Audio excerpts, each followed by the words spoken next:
కార్యకర్తలందరూ కూడా మరి ముందుండి నడిపించి ఈ పార్టీ పునాదులు బలీయంగా ఉన్నాయి. ఈ పునాదులు పగలగొట్టి దమ్ము ఎవరికి లేదని మన కార్యకర్తల యోగాల పాదయాత్రలో నిరూపించడం జరిగింది.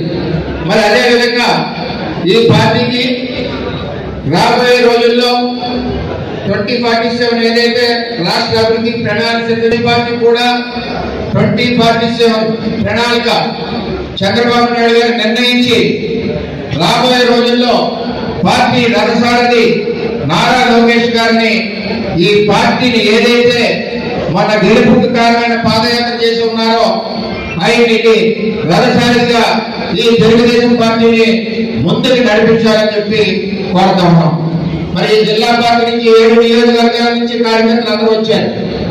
మరి మనకి పార్టీకి ప్రణాళిక ఉండాలా కావాలా, దీని ద్వారా మనం అధ్యక్షుడికి తెలియజేద్దాం. పార్టీకి భవిష్యత్ ప్రణాళిక ఉండాలి, భవిష్యత్ తరం నాయకుడు మరి నారా లోకేష్ గారు ఉండాలి అన్న వాళ్ళందరూ కూడా చేతులెత్తవలసిందిగా కోరుతా ఉన్నాం. నారా లోకేష్ గారి నాయకత్వం, చంద్రబాబు నాయకత్వం. అందువలన ఏదైతే లోకేష్ గారి ప్రోగ్రామ్ డిజైన్ చేశారో కార్యకర్త అధినేత అన్నది ఇది మనందరికీ కూడా ఉపయోగపడేది. మన కార్యకర్తలందరికీ కూడా ఈ సమస్యలు మనం తీసుకోవడమే కాకుండా ఈ సమస్యల మీద జిల్లా అధికారులు కానీ సంబంధిత అధికారులు కానీ స్పందించవలసిన బాధ్యత ఉంది.